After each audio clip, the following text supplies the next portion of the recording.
The views expressed on Skeptically Speaking do not necessarily reflect the opinions of the University of Alberta, the Students' Union, or CJSR.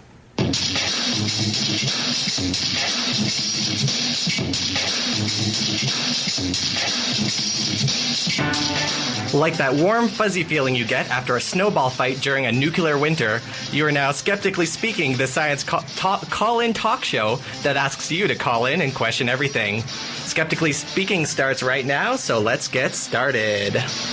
Thanks, Sean. Hello, everyone. We have an important show for you today. We'll be talking about nuclear power. We tried this topic once before at the height of our technical difficulty period. You may remember that, not fondly. And so we're revisiting the topic. There will be no speaking up or Brownian motion today, as we definitely do need the full hour to speak with our guests. So, with us in studio is Dr. Jeremy Whitlock, reactor physicist and manager of non-proliferation and safeguards at the Atomic Energy of Canada Limited's Chalk River Laboratories. He has a PhD in engineering physics from McMaster University with a specialty in CANDU reactor physics. He is also a fellow of the Canadian Nuclear Society, as well as past president and a member of their board of directors. Dr. Whitlock is a public speaker and author on nuclear issues, and he created the website, the Canadian Nuclear FAQ.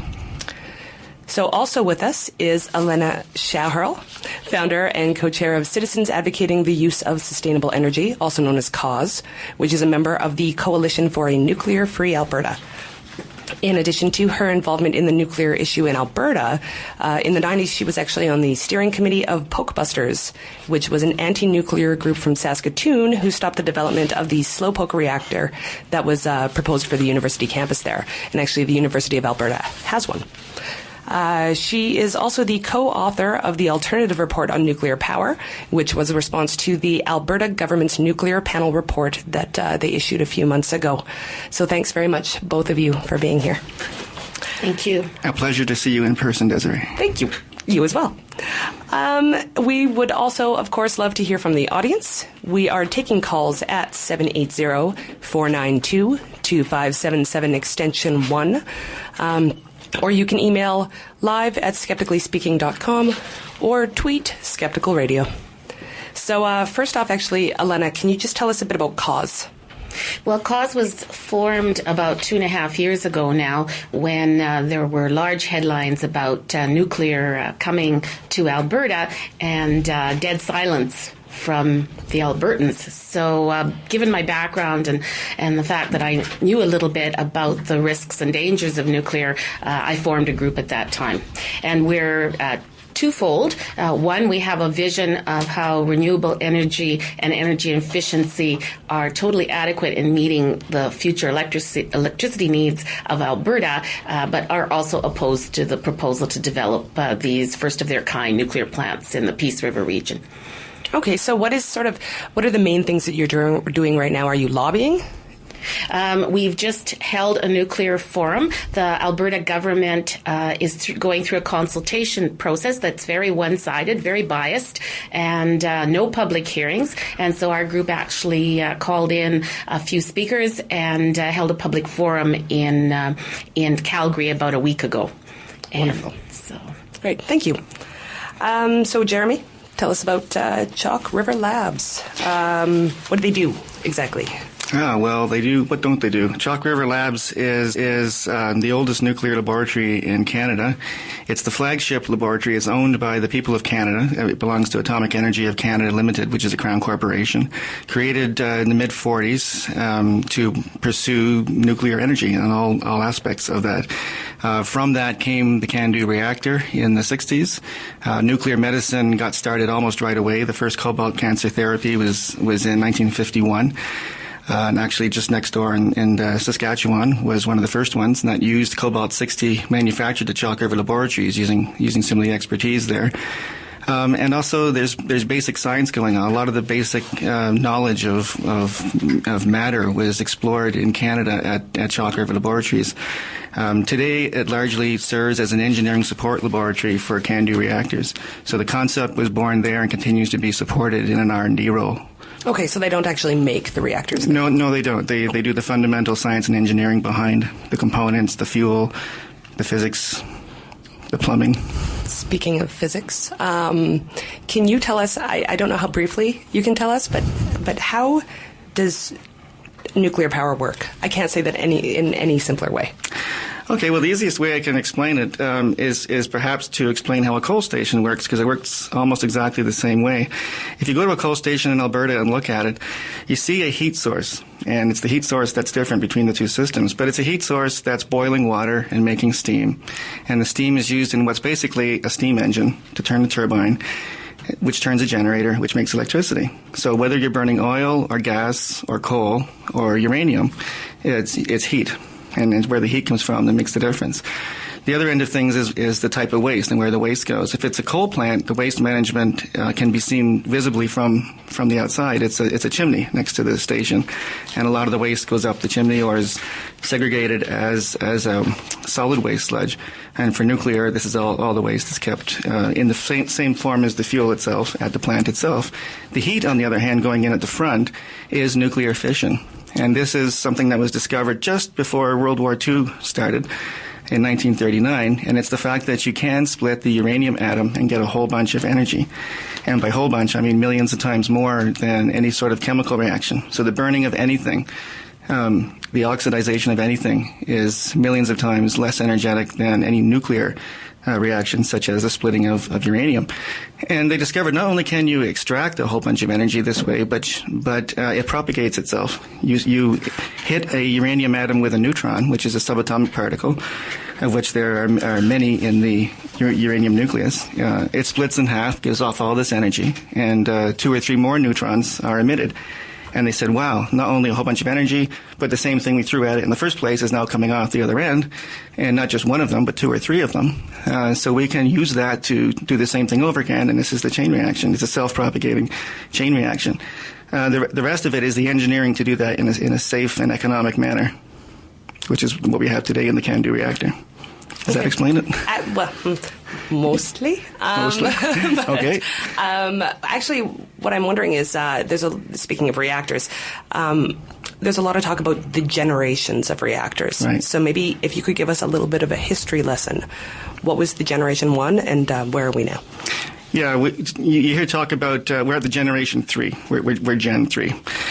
So all you Gen X's and Gen Y's out there, we're in the Gen 3. Gen 1 was the first reactors that came out just after the war. So these are like the prototype reactors, and Canada had sort of a version of these generation reactors all along the way.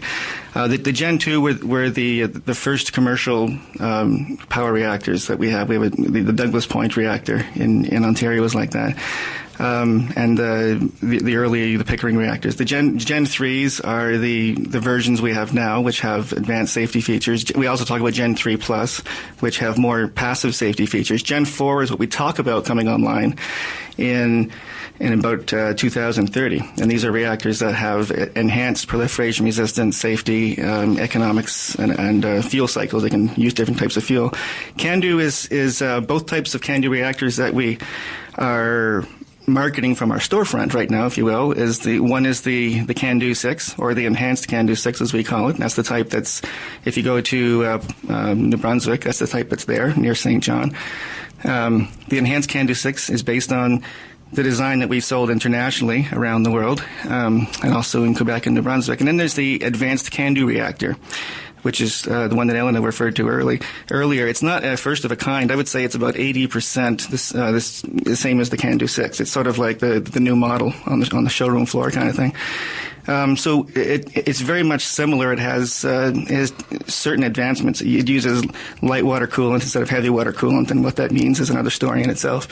But basically, the upshot is to have a reactor that can get more power from a smaller footprint, basically. So it's sort of an evolution from the CANDU 6. So these are the different generations. We're currently in Gen 3. Perfect. Thank you. So this is a big issue for Alberta right now. Nuclear development has been proposed, potentially 4 reactors, from what I read. And the provincial government issued a report that I mentioned earlier on the issues associated with generating nuclear power. So according to Cause's press release, the report was, in quotes, nuclear propaganda that misleads the public and ignores all the drawbacks. Elena, can you talk about what was in the government's report? Well, first of all, it was put together by a nuclear panel that included a member of the board of Atomic Energy of Canada Limited, whereas this panel said they weren't taking any input from proponents or opponents to nuclear, but they had someone from the organization that wants to sell the reactors sitting right on the panel.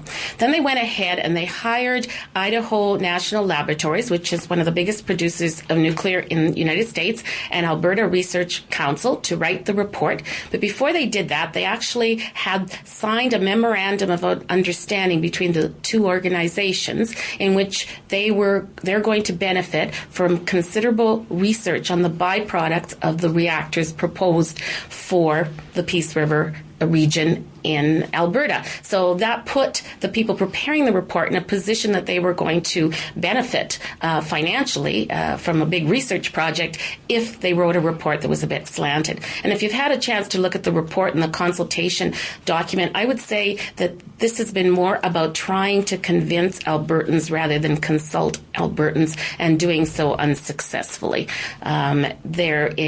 The report was supposed to be unbiased. It was supposed to be balanced. But what they've done is they virtually eliminated the many risks of nuclear, including cost risks, health risks, the impact on the environment. That's not in the report. And so Cause wrote their own alternative report. We wrote it at the same time, knowing that, number one, there was a member from Atomic Energy of Canada Limited on this panel, and number two, they refused to listen to Dr. Helen Caldecott, who's a pediatrician and has international reputation in her knowledge of nuclear. We rather expected a one-sided report. So what we did was spend several months, myself and Heinz Jürgen Peter, he's a nuclear physicist, that's his training. He lives here in St. Albert, and the two of us, with others involved in the research, took the same mandate that the panel was given, looking at the risks, the waste, all the same issues, and went through and did our research and our perspective on it. I did read both reports. They are significantly different. Yes. Your report mentions that when nuclear power is compared to renewable technologies such as wind and solar power, the benefits of investing scarce resources in clean electricity capacity will offer higher long-term returns than making future investments in coal and nuclear. Can you explain that? Can you talk about that? Well, first of all, there's always a lot of talk about the jobs to come from this nuclear development, but in actual fact, there are 2 to 5 times as many jobs from renewable energy and from energy efficiency, and that information is not only in Pembina Institute's Greening the Grid that provides a wonderful vision of how this can all happen. But even the Canadian Labour Congress has taken that position, that there are simply more jobs. Also, nuclear has, including the CANDU here in Canada, such a terrible track record in terms of the costs. Even the Fraser Institute in their Fraser Forum, March of 2008, expressed concern about taking the liability to the taxpayer by taking the risk of building first-of-their-kind reactors. And I know Jeremy said they're not first-of-their kind, but in fact they're a hybrid. They're part pressurized heavy water, they're part light water, and they use enriched uranium instead of natural uranium. And in fact, I don't know where they're at in terms of the design, which had not been completed, but they were having difficulty achieving a negative void coefficient, which means during a loss of coolant accident, which is the kind of accident that can lead to a core meltdown, the reactor actually powers up instead of powering down. So that's a serious problem. They didn't get that to work when they took it to they took the smaller ACR 1000 down to the nuclear regulatory body in the United States, and it wasn't working then. So maybe Jeremy can tell us where it's at, but that was a problem. Jeremy, did you want to respond? Okay, I can start with that one. The one for the States, it was never intended to have a negative void. It was to have a low void coefficient. And once we get into that, we're getting into some pretty archaic areas of reactor physics. As Elena was saying, it's the response of the reactor to loss of coolant, or if the density were to decrease of the coolant. Current CANDU reactors have a positive void coefficient. This is actually one of the safety advantages of the reactor. It isn't necessarily a safety disadvantage, and it would be if it was in a light water reactor, if it had a positive void coefficient. That's why they have to make sure those reactors don't. In a heavy water reactor, the response of the reactor to any change in reactivity is a few orders of magnitude slower than any light water reactor. And this means when you increase the reactivity of the core, it goes into a phase that we call prompt critical, which like it sounds, is prompt. Things are moving rather quickly.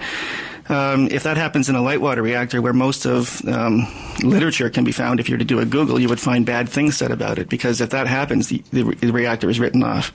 So you avoid that stage, or that configuration at all costs. And in a CANDU reactor, that's just part of the normal design safety envelope. And you have a safety system which the response of the reactor is slow enough in this prompt criticality stage that you can design engineering systems which can shut the reactor down, and we have a couple of them, fast-acting shutdown systems that work. So positive void coefficient is not an issue, it's a feature of the reactor, and it makes the reactor more safe, because now you have a immediate fast-acting signal.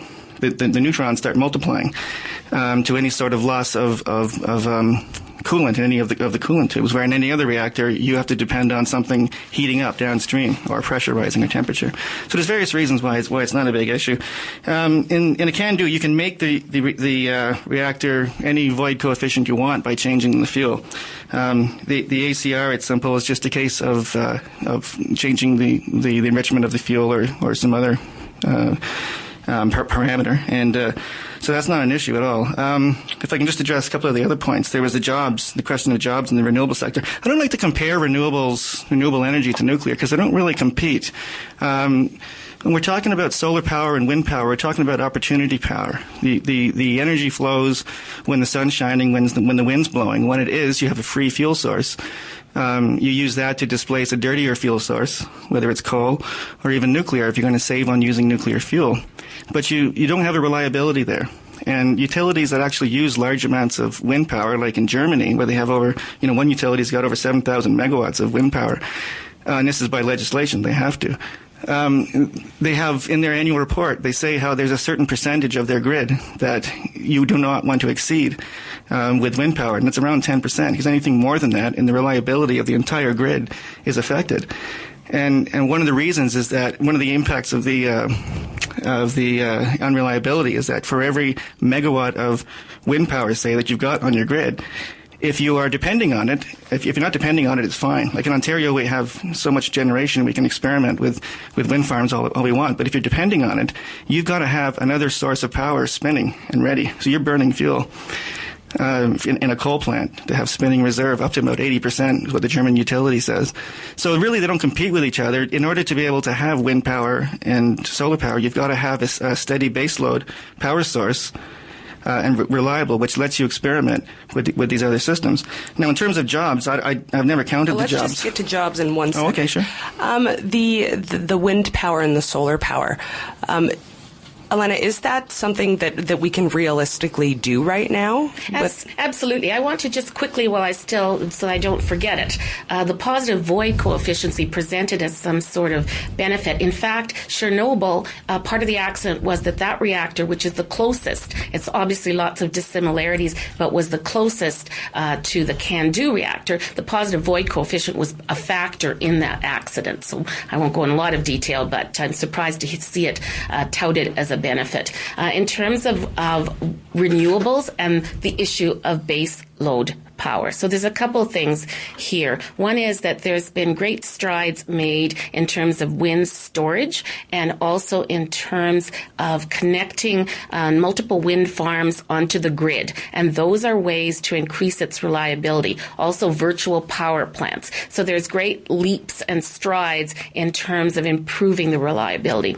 If you're looking at baseload here in the province, the really exciting potential is in geothermal, and it actually would bring transferable skills from the oil and gas industry because they've had lots of experience in drilling. So why aren't we looking at that option, which has much fewer risks, and rather than repeating the mistakes that were made in Ontario with nuclear. In terms of the ACR 1000, if I understood correctly, it doesn't sound like they've got the negative void coefficient. And in fact, that problem of gearing up instead of down was a similar problem that the Maple reactor had in Chalk River, that they couldn't get it to work. In that case, it wasn't something that happened during a nuclear accident, but it happened during normal operation. But they had trouble with that design. And I think that in itself produces a bit of a lack of confidence that they're going to be able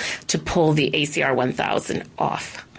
Okay, again, callers, the number is 780-492-2577, extension 1, or live at skepticallyspeaking.com or Skeptical Radio on Twitter. Okay, now let's talk about this situation here. We're getting a little bit into safety, and I know once the conversation goes there, we are not getting off it. So, can I answer a few of those points? Absolutely. Okay. Well, first of all, the ACR 1000 does have the negative void. Maybe I didn't make that clear earlier. It has been achieved, and what I was saying was that it's quite easy to do. Chernobyl has nothing to do with the Kennedy reactor. They have this conceptual similarity in positive void coefficient, but I can assure you I'm an expert on positive void coefficient. It's just not similar.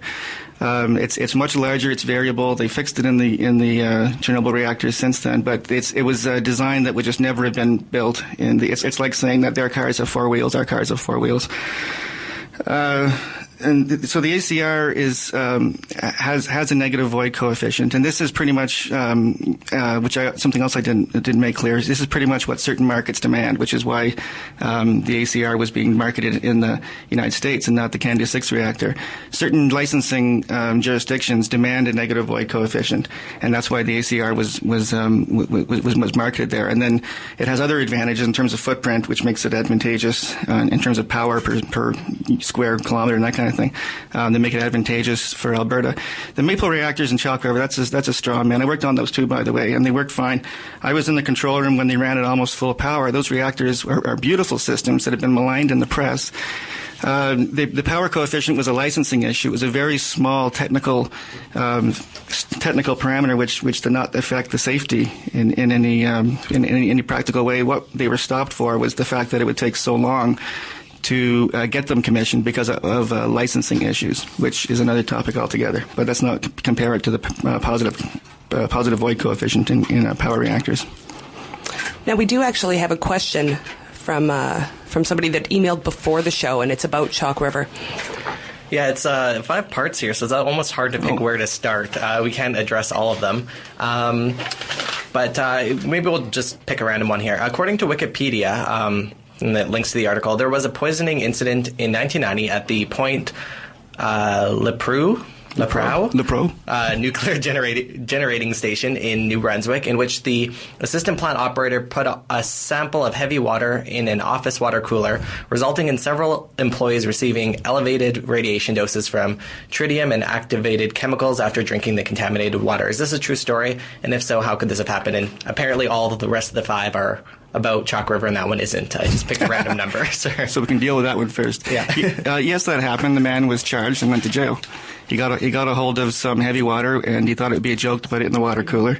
Whether or not he'd realized it was contaminated, I'm not sure. But people work at the plant and have access to different things, and you could have hit somebody over the head with a crowbar as well. But he decided to put heavy water into a cooler. There was a contamination. The tritium, which was in the heavy water. I mean, tritium is one of nature's least radioactive materials. It is something that is created in Kennedy reactors, which is where this person probably got it from. It also gets maligned in the press. Of all the radionuclides that Health Canada regulates and by saying how much of this you can have per liter of drinking water, say the drinking water standard, if you go on the Health Canada website, which is echoed on the Canadian Nuclear Safety Commission website, they list all the radionuclides, and they give the number of becquerels, which is the number of disintegrations per second, which is related to the amount that you can have per liter.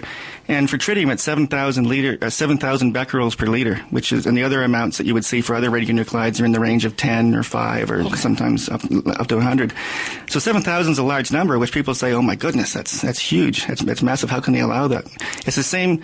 It's the same basis that the other ones use, and the number is large because the biological effect is much less, and that's the end of the story. There's no other reason for it. Do we have a caller? We do, yes. Let's get Nathan on the line here. Are you there, Nathan? I'm here. Can you hear me? Yes. Go ahead. I've got a question for Elena. I'm still not quite understanding how wind power can match the sheer magnitude of power that is capable of being generated by a nuclear reaction. I was wondering if you might be able to explain that.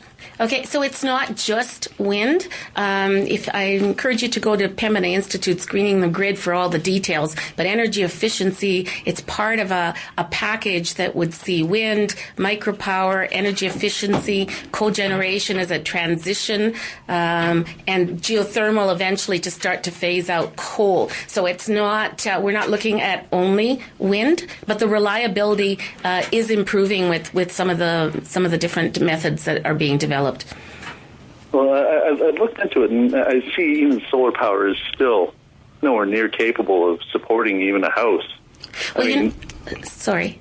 It can certainly help offset some of the costs, but I don't see where it's capable of taking over the whole grid. Well, solar power, I don't know if you know, but NMAX has got a program in place that's coming into being implemented next year, where they're going to actually rent solar photovoltaics to homeowners. And in Germany, in a period of just 4 years, they actually put solar panels on 100,000 homes. And that country now, in a very short period of time, has 20,000 megawatts of power from renewable energy. So it certainly can be done, and we can look to places such as Germany to see how it has been done. Did that answer your question, Nathan? Well, sort of, but we'll turn this one back to Jeremy. Thanks. Thanks very much for calling.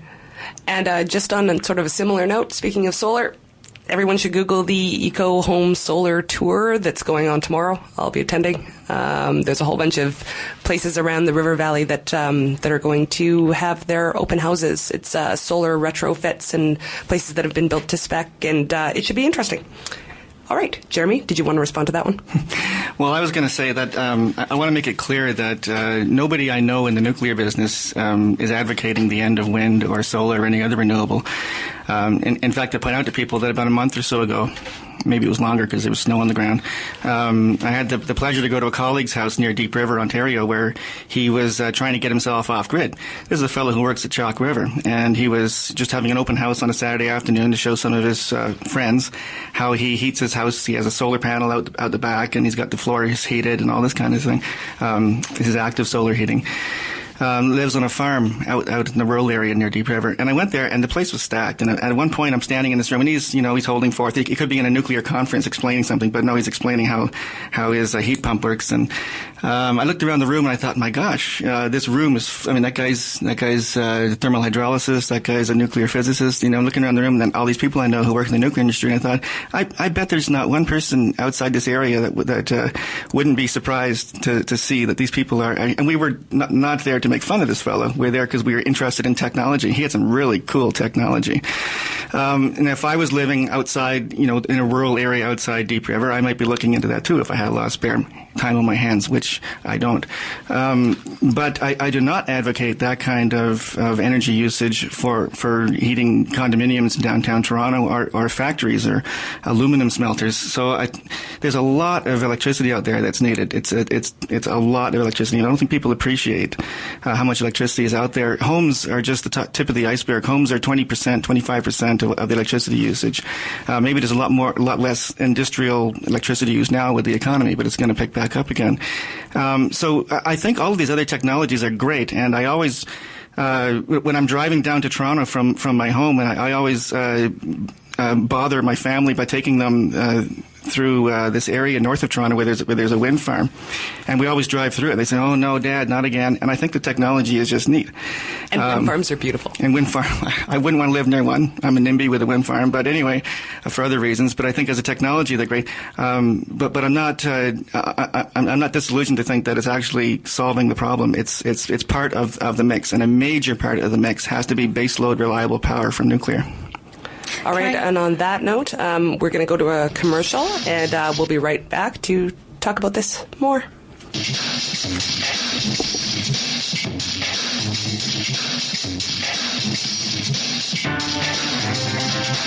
Skeptically Speaking wants you to question everything. To be a part of the discussion, call in every Friday from 6 to 7 p.m. Mountain Standard Time at 780-492-2577 extension 1. That's 780-492-2577 extension 1.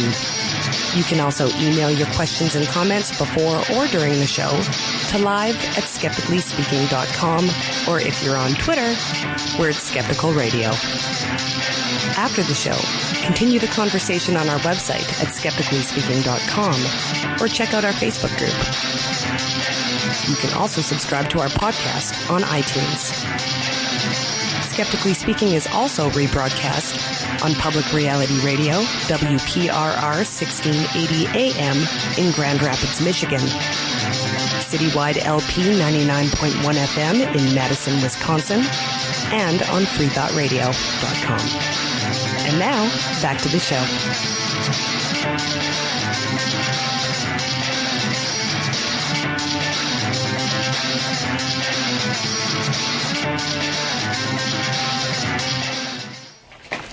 And we're back, everybody. We're going to go to one of the Chalk River questions that I had said we would get to and misread my email queue. So the question is, what are the most serious nuclear reactor problems that you've had at Chalk River since the 1952 NRX accident and the 1958 NRU accident? What is the most serious since those two? Okay. Yes. Okay, I would have started. If any, yeah. Well, Chalk River is an aging facility, and I don't think that has to be, people have to be reminded of that, because you just have to look on the front page of the papers every other day and it says that. It was built during the 40s, so it does have lots of issues. It has leakage from the spent fuel bays from the NRX reactor, which is one of our shut-down reactors. And by leakage, I mean you can see a plume of water on the property making its way towards the Ottawa River. And this is mitigated. I mean, it's a slow enough movement that you can mitigate it. There's obviously the problems with the NRU reactor, the National Research Universal Reactor, which was built in 1957. It itself had a fire in 1958, but it's been operating ever since. Its main problem is that it's old, and it's like an old car, and it's like its radiator system is leaking. Often you hear the word leak, and when an engineer hears leak, they just think of the system itself has stuff coming out. We don't necessarily think of that it's going into the environment. The problem is when the public hears leak, they think it's going into the environment. So I wish they would come up with a new word. The reactor is leaking, but everything that's coming out, about 5 kilograms an hour is the estimate of heavy water, is being collected and is being dealt with, and is just kept in a special management location. The leak itself, this is what's keeping the NRU reactor down right now, is being investigated. They figure it'll be down for many months, and it's in the vessel itself, which holds the heavy water. When they determine the extent of the holes, how big they are, at the bottom of the vessel, so you can appreciate it's a very big reactor. It's about 20 feet in diameter and 20 feet deep, and full of nuclear fuel. They will fix it and get the reactor going. That's the plan. It does produce most of the world's radioisotopes now, so that market is waiting. So how dangerous is that? It's not dangerous outside the plant. I mean, if you look, I understand there's pictures now on the internet, people working on the reactor, which happened since I left Ontario. So that's neat. They're showing pictures of the workers there. So obviously it's a radioactive environment when they're working on the reactor itself. They got the lid partially open and they're in there with long handled tools. We know how to do that. That's controlling contamination is part of the job there. Nothing's coming off the site though. It's all contained. So there's no danger to the public. There are small releases of tritium, because tritium it's hydrogen. And tritium goes up into the air. And so there's small puffs of tritium that go up the ventilation system of the NRU, but these are way below the regulation limits for tritium. As I mentioned, tritium is not the most dangerous carcinogen out there. And these releases are well below the regulated limits on these releases. I believe Elena had a comment about this. Yes. This 7,000 becquerel limit here in Canada is actually 10 times what it is in the United States. It's 500 times what it is in California and 70 times the European Union. And that's because of the kind of reactor we have here with the heavy water that lets off more tritium. In fact, there was a recent study in 15 countries. It's not because we release tritium. I told you where it came from. It's derived by the same limit that all the other radionuclides are derived. There's no difference. It's a much higher than in any other country. No. Well, that is correct. The limits on how much tritium can be let into the environment in California is 500 times less. No, Elena, with due respect, you listed 3 or 4 that it is greater than. You missed the World Health Organization, which is 10,000 becquerels per liter. You missed Australia, which is 80,000. You missed Sweden, which is 70,000. So it's actually in the middle of the world ranges. It doesn't matter because even the highest of these that we've listed in the last little while, these countries, is still way below what's dangerous. We're talking hundreds of times less than what's dangerous. So it's like saying, why is the age of drinking different in Alberta than it is in Ontario? Why is the age of driving different in the United States? Why is it 21? Actually, there was a recent study by the International Atomic Energy Agency of 15 countries, and it was a study on exposure of nuclear workers and the effects on health. And when they looked at Canada, the percentage of cancers and leukemia that were coming from the radiation dose was much higher. And I know Dr. Rosalie Bertel has speculated that is because of the high tritium, that is the higher tritium levels that are released by the CANDU reactors. No, this isn't true. If you look at the Canadian Nuclear Safety Commission website, they look at the studies of leukemia clusters around nuclear plants. When they discovered leukemia clusters in England in the mid-'80s, every country in the world went and looked around their nuclear stations. Canada was no exception. They looked around Schacherl River. They looked around all the sites. They found no link of excess cancer to the sites themselves. If anything, they found an increase or a decrease of cancer, which is not, I mean, we're not saying that's due to the radiation. That's due to other effects.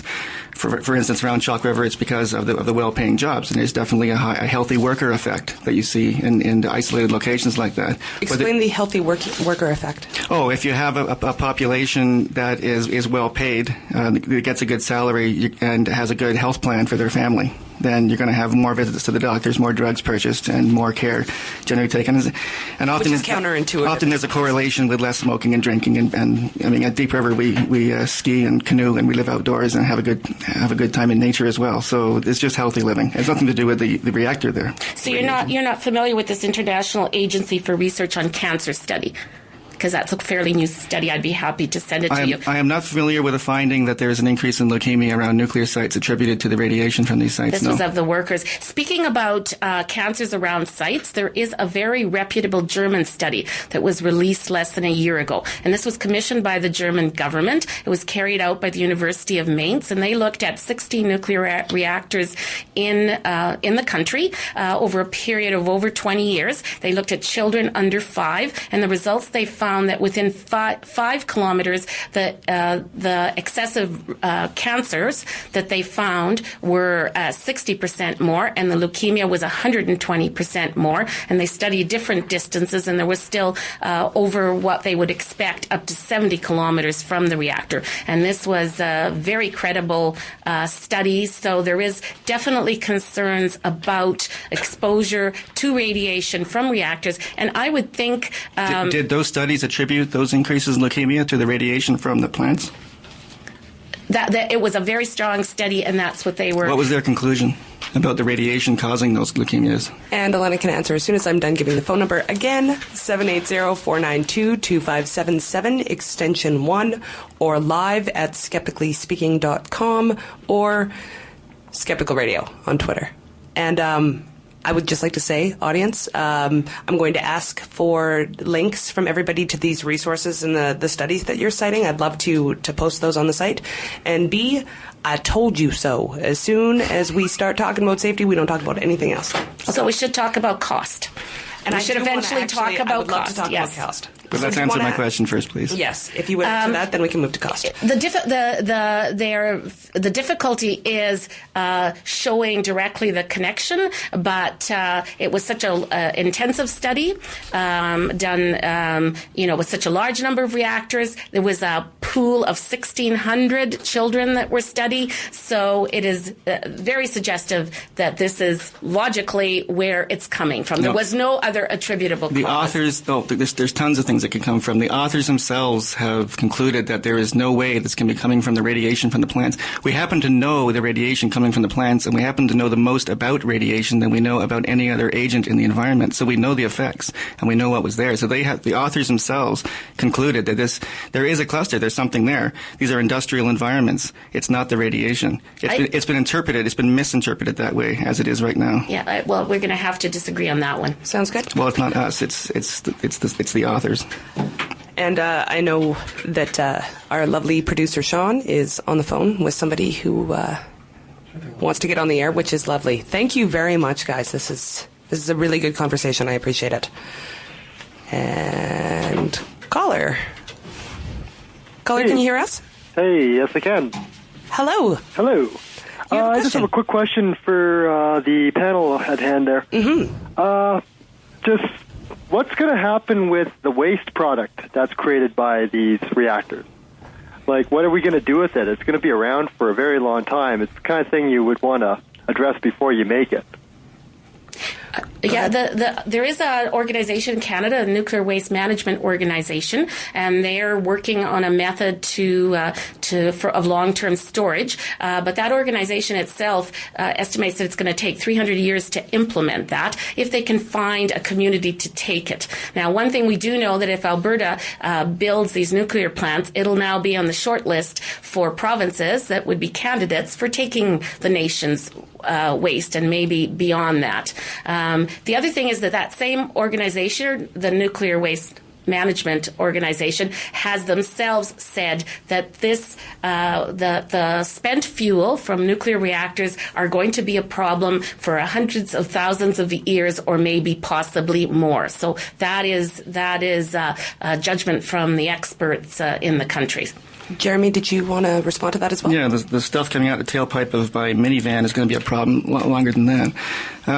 So the question was, what's happening to the waste? Let me just go to what immediately happens to the waste. It's the waste that's created, the spent fuel. Let's talk about the spent fuel only. It comes out of the reactor and it's stored at the site, so it does not leave the reactor site. What Elena is referring to, of course, is the long-term plan for it. The government, in response to, there's a technology developed by Atomic Energy of Canada for long-term storage, which is in placing it deep in the ground, essentially putting the uranium back where you got it from, not actually where you got it from, but in the same type of environment, in a place where there's no seismic activity, little or no groundwater movement, and that kind of thing, and little economic activity, little economic interest, and that defines a large fraction of northern Canada, actually. Anyway, so there's no site located or picked just yet, as Elena said. The Nuclear Waste Management Organization was formed to go coast to coast and to ask Canadians what they would want, how do they want to see this waste issue treated, including talking to scientists who said, don't call it waste. It's not waste. It's 100 times more energy still in this fuel, and so whatever you do with it, don't send it into the sun, and don't put it where we can't get at it, because you're depriving our future generations from having access to what may be the best source of uranium. It's just not economical to get it out to recycle it at this time, but it might when Saskatchewan dries up from its sources. So the Nuclear Waste Management Organization has this long-term plan. It's a long-term plan because that's what Canadians said. I mean, we could start tomorrow putting it in the ground. Probably the first people saying don't do it so quickly will be the scientists saying, hey, hang on to it.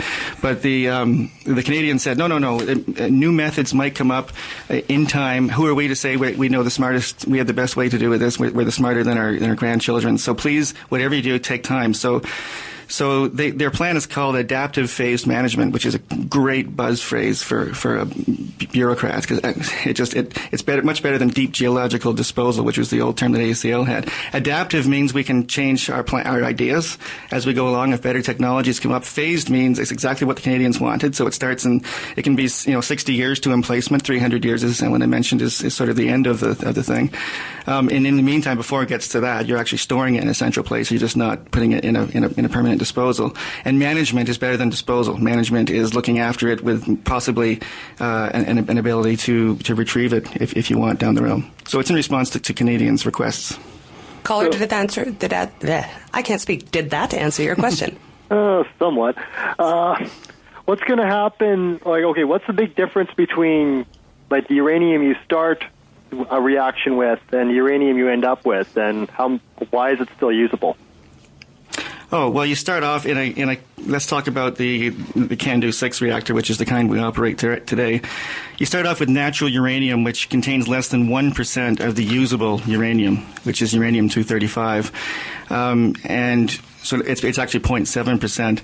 And over the course of being in the reactor, this uranium splits in half and it goes down to about 0.2 or 0.3%. At the same time, you build in something called plutonium, which also fissions and gives off energy.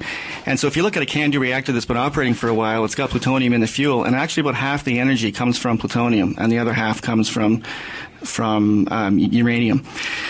And it's also building in fission products. These roughly half pieces of uranium are building up. And when the fuel is unusable, it's not because there's no more uranium left in the fuel. It's actually mostly uranium still. It's mostly the kind of uranium that doesn't readily fission in current reactors, which is uranium-238. There's a little bit of uranium-235, a lot less than it started with, 0.2 or 0.3%, about the same amount of plutonium, and a sprinkling of fission products. And the fission products are sucking up these neutrons, these subatomic particles, and they're shutting down the chain reaction. And so the reactor, or the fuel bundle is actually past its prime in the reactor, and it gets pulled out. Now, the reason you can reuse it, you can either go in and extract that remaining uranium and plutonium, or even better, you can go after that other more than 99% of it, which is uranium-238, and you can put that into a different type of reactor called a fast breeder reactor, and you can create fuel out of that. And you can go through this cycle several times and eventually use up most of that uranium. And by the way, also destroy most of the long-lived radioisotopes in the fuel, so that it's not a long-lived waste management problem. So when you've taken Caller, that's all the time we have for you. Thanks very much. Thank you for the question. So we're going to go to another commercial, and we'll be right back.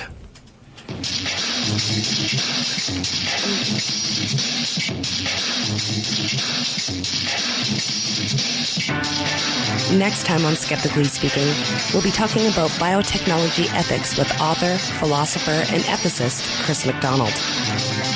And there's a lot of ethical ground to cover.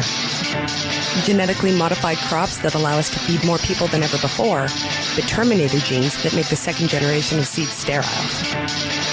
Personal genetic testing companies that will tell you if you're predisposed to certain illnesses, but will also tell you whether your little princess has a future in sports. And did you know 20% of your genes are patented? Yes, your genes. Find out more on the next Skeptically Speaking, 6 p.m. Mountain Daylight Time, here on CJSR.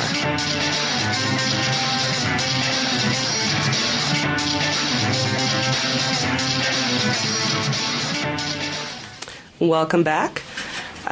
Question for Elena. The cause report mentions that when the entire nuclear cycle is considered, nuclear power contributes more to global warming than alternatives such as wind power. Explain that to us. Even though there's no emission of CO2 during the operation of a nuclear reactor, when you look at the full cycle, including the uranium mining, the construction, the decommissioning, the waste storage, the refining, it actually, various peer-reviewed studies have shown that it actually is responsible for 60 to up to 120 CO2 emissions per per kilowatt hour. And that's actually 3 to 10 times as much as wind. The recent report by the nuclear panel suggested it was the same. That is not correct. And in fact, if you take the 4,000 megawatts that they plan to develop in the Peace River region, that actually averages out to about 3 million tons of CO2 a year. The Kyoto Agreement did not see nuclear as a solution to global warming. So that's certainly what the nuclear industry talks about, is the big reason to go nuclear, despite the cost, despite the risks, but it's not the solution for that either. Now, before you respond, Jeremy, again, callers, I think we have time for maybe one more call if you're lucky. 780-492-2577, extension 1, or live at skepticallyspeaking.com, or Skeptical Radio on Twitter. Go ahead, Jeremy. Yeah, most of the studies out there have done that have looked at the CO2 contribution have concluded that it's in the same range as wind. It depends on where you get your fuel from, obviously, because there's a huge energy component in enriching the fuel. So it depends on which part of the world actually your study comes from. Electrical energy, because these enrichment plants use electricity. If in fact you use electricity to run the enrichment plants that comes from nuclear power, then you wipe that out. There's no CO2, but they're currently run by coal plants. So it's in the same range, but whether it's 2 or 3 times more, it doesn't matter. It's still thousands of times less than coal, which is what it's all about. It's all about replacing. So we're quibbling over who's the noblest here, and I put forth that we're all in the same basket. We're all an answer to global warming, if you believe in global warming. But again, the choice is not nuclear or coal. That's what is always put forward. We don't want coal, so we take nuclear. But again, the ability is there to go to energy efficiency and to renewable energy instead. True, but not wind power or solar, because you need baseload reliable power. Yeah, I think we've gone with that one. Yes. I think it can be achieved. And I encourage the listeners to go to www.nuclearfreealberta.ca, which is our website, and it'll link you to the Pembina Institute Screening the Grid, as well as other reports. Can I just ask, if you're against nuclear in Alberta, are you against nuclear medicine use in nuclear hospitals? Actually, I understand that there's now, with the problems that there have been at Chalk River, they're now looking at producing isotopes from non-nuclear sources. I don't know the technical details, but that's what I've heard. So I think there are better ways to produce isotopes. I don't mean where they come from. They are themselves radioactive. Are you against the use of radioactive tracers? I'm even medically for use when needed. I personally, for example, won't have regular X-rays, either dental or for other reasons. But when there's a suspicion of something, when there's a need, I don't think radiation should be used routinely. I'm sure you're aware of the Beer 7 reports that are put out by the U.S. National Academy of Science that has concluded over and over again by studying the victims of Hiroshima that there is no low threshold of exposure to radiation, that any exposure at any level has health impacts. Yeah, that's just an assumption for safety reasons, though. There's no observable effect below 10 rem, which is thousands of times greater than background. We have not seen any effect. Good or bad. It's just there's no effect of it. In fact, there is some evidence that suggests the levels of radiation are actually good for the human system. That's actually been disproved recently by the National Academies. Again, this is the organization. It's been disproved. It's the organization that the United States government relies on for their scientific advice. No, Elena, your information's not complete. Yours certainly doesn't seem to be. You can both send me links, and I will post them all. All right. I know we have an email. Yeah, we sure do. I'm going to just swing the microphone over here. We're a little crowded in the station here today. You guys could see the size of this studio. It's a party. Yes. Okay.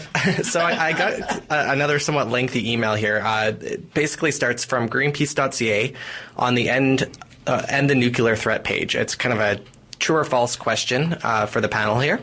And the 6 points are dirty, dangerous, expensive, unreliable, too slow, and undermines a clean energy future. And we've already talked about a few of these points. So I don't know if we've really delved into two of them that kind of go together, expensive and unreliable. And I'll just quickly read those here.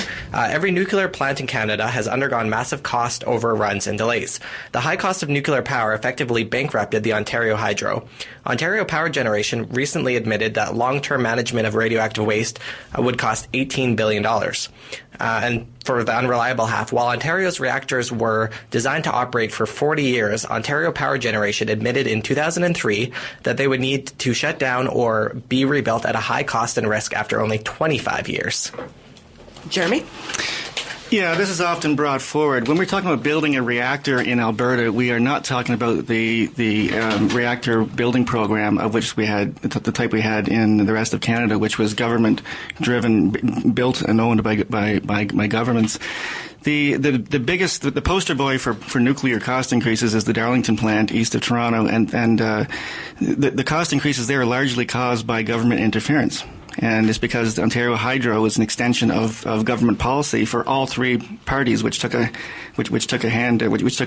chance at being in the government of Ontario at the time. And so they all came into power. They all put moratoriums on them finishing the construction of Darlington. And the thing is, no one has billions of dollars, right? Everyone borrows money if they need billions of dollars.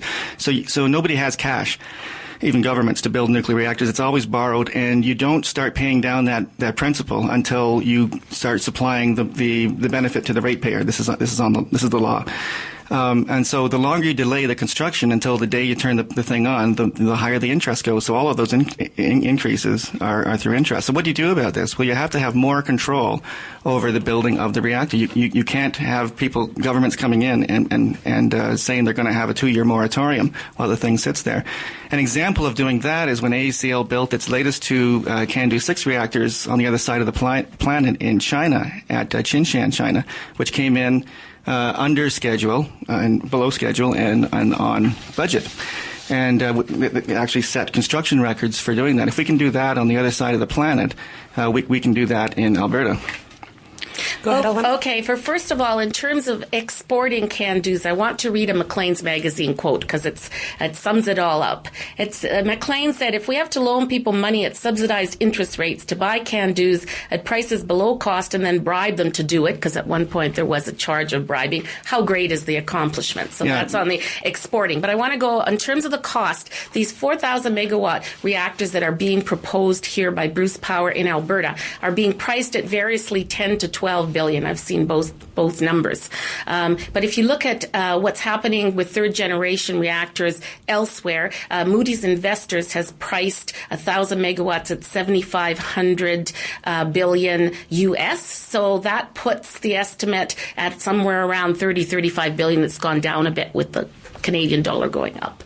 But at any rate, it's 3 times what's being estimated by Bruce Power. And AECL has with its partners, Team CANDU, that includes SNC-Lavalin, have already written and gone to the federal government and asked them if they'll cover the cost overruns. So the people that are paying for nuclear here in Canada are the taxpayers. That's who's going to be paying for them. In Ontario, similarly, they've been looking at AECL as maybe the preferred for a bill there, and again, it depends on someone, the taxpayers, covering the cost overruns. As well, CANDUs have been subsidized by the taxpayer, an average from 1952 to 2002, that's 50 years, about $17.5 billion.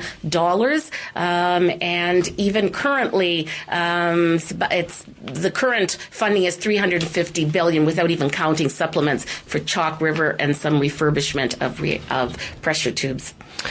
Now, this could be, honestly, 3 times the length, this interview. But I think we're pretty much out of time for today. I'm going to ask Jeremy, first of all, is there any last words that you'd like to say about this issue? Well, just very quickly on cost, there has been an R&D investment. We're talking about the $17 billion it's actually close to $30 billion now in modern day dollars.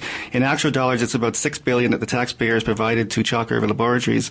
And CANDU reactors make that back, honestly, on an annual basis in terms of electricity produced and benefit to the gross domestic product.